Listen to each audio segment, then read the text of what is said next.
What's going on, everyone? It's the Niskel. Welcome back to The Legend of Zelda: Link to the Past. Hey, I finally said it right. In the last episode, we took on Cold Stare at the 5th dungeon, the Ice Palace, or whatever it may have been called. I don't pay attention very much. And in this episode, we're supposed to get the 6th crystal right here.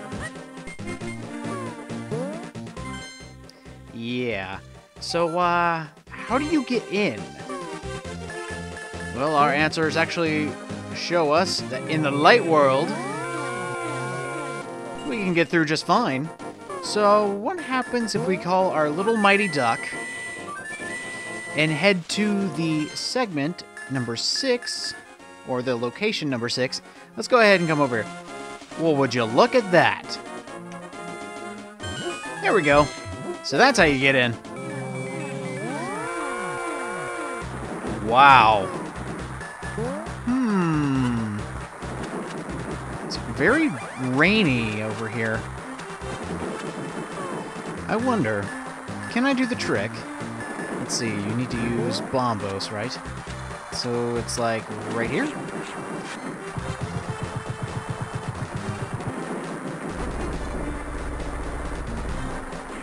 Oh, there it is. The Ghost of Misery Mire. Thanks, game trailers.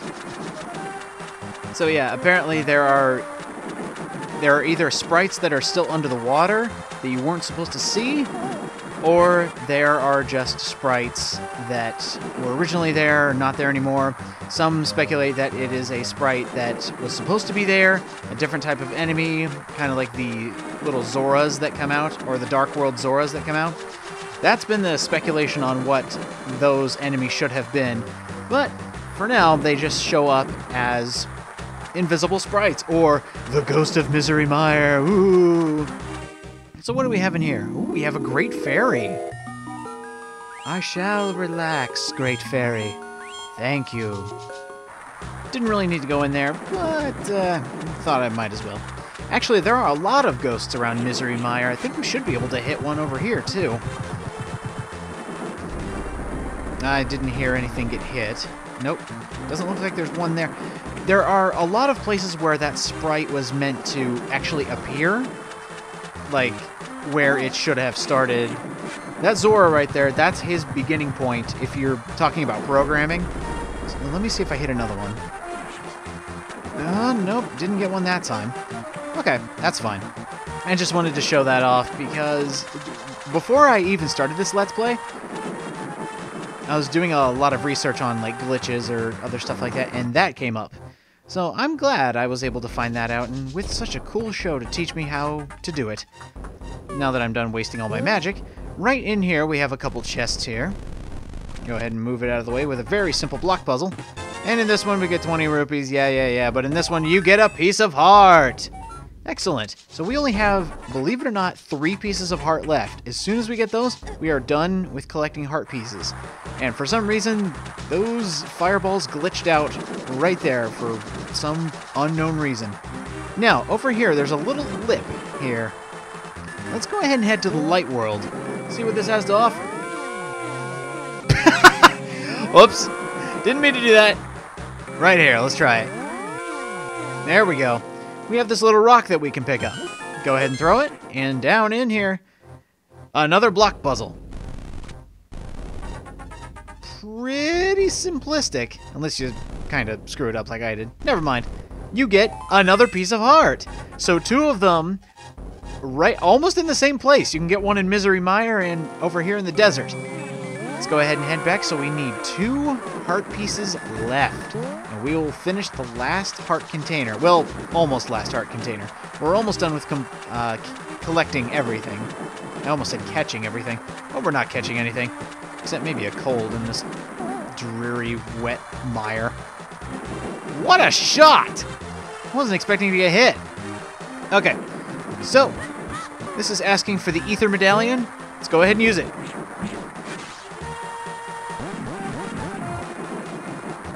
With that, we clear up the storm in Misery Mire and open up the next dungeon. I always thought this was really freaky as a kid, probably because it looks like an evil demon face. That's scary. Here we go, level 6, Misery Mire. This is another level I don't really particularly care for. I think it's just because of the different enemies that you have to fight. The puzzles are pretty good, but other than that, it's not the best looking dungeon, I'll say that. There's a lot of green.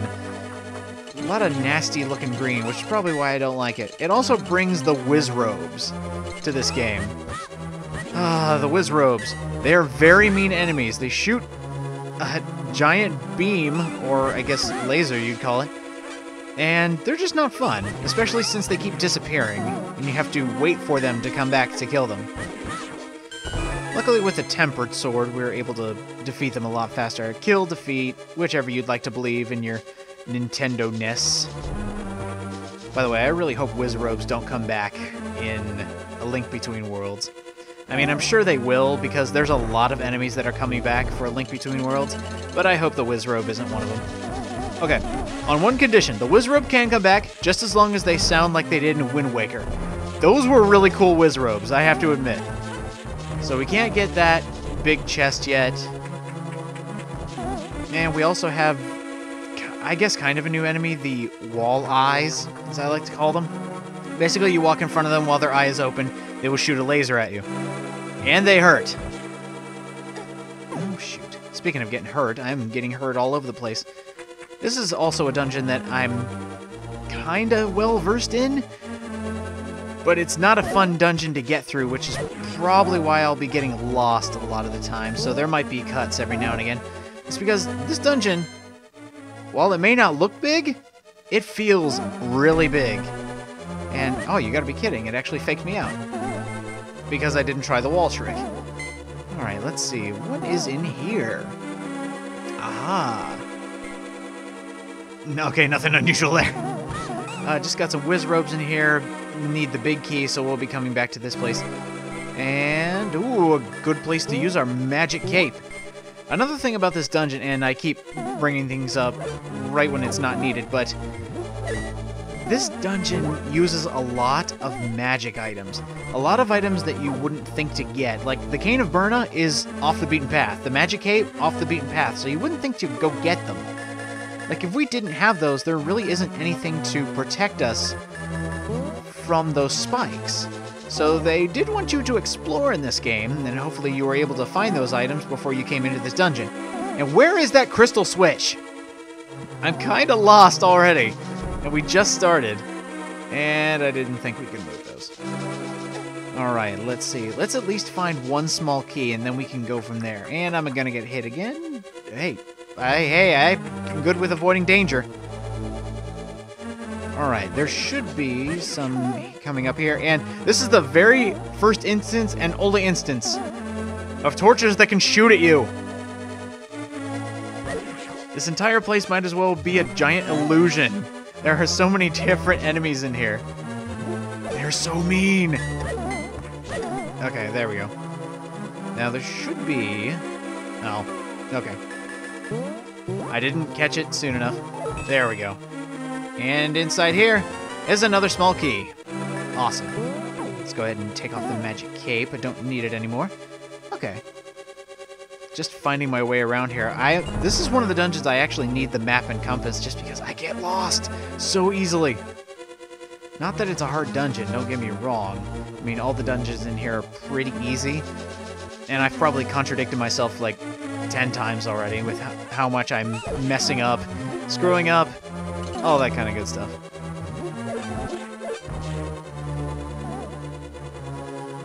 This dungeon, I will also say, is very time-consuming. There's a lot of stuff that's just out of your way. There's a lot of enemies in the way, and of course the Wizrobes. Can't have fun with the Wizrobes. Here's something kind of cool. If the crystal switch has little pegs that are in the spikes, you can walk over them. For some reason, I always thought that was like a glitch or something, because I thought the spikes overruled anything.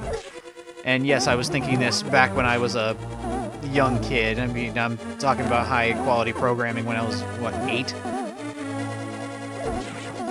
Okay, there we go. Go ahead and head in here. And, oh, we're back to where we were. Okay. So let me see. Where should we go next? We should probably go back down here, actually. I'm just gonna brute force it. There, 2 hearts. That's not bad.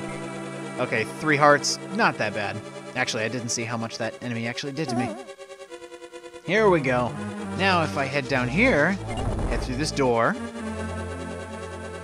Alright, we should be able to get another key around here. Oh, speak of the devil. And there's another crystal switch in here, just in case you need it. Or just in case you get lost like I do. Oh, these slugs. Just like the Skull Knights, they give you 4 bombs if you kill them, but they lay bombs everywhere. I hate to be like the complainer about this one, but there's also tons of Beamos in this dungeon. It's a mean one. It likes to take health from you. And now I think I have to, yep, gotta fight the floor. I wonder if that's a red herring or not. I can't remember if I have to actually fight the floor or if I just have to light the torches. I think the torches are the red herring this time. Take this guy out. Oh, good! All my magic back. I can deal with that. Here we go. Kind of an interesting puzzle, to say the least. There's these whiz robes all over the place. You got to open the pathways to these candles here. Torches, candles, whatever you want to call them. Be sure to do this first. But please watch out for the whiz robes. They're everywhere. They just like to be annoying. These ones actually disappear a lot longer than the regular whiz robes, and they don't have any floor pattern. Well, I guess they might, but... Oh, wow. There's nothing here. Set the 4 torches alight, and the way ahead shall surely open. Well, if that isn't the best hint ever, I don't know what is. So, we have to light these, just as Sahasrarla said. We should be able to do it with the lantern, if we're quick enough. Alright, come on. Fast style, can I do it? Yes! Lighting all 4 torches makes the entire place come down and game over. Nah, I'm just kidding. Well, obviously I'm kidding. Anytime now. Oh wow, this wall really had to move. There we go, we're all done. And with that, we have opened up the new pathway with whiz robes everywhere. So down here is the big key! Finally! Now we can get somewhere. And I think we'll save that for next time on The Legend of Zelda: A Link to the Past. So next time we will be heading further into Misery Mire and completing the dungeon. I'll see you guys next time.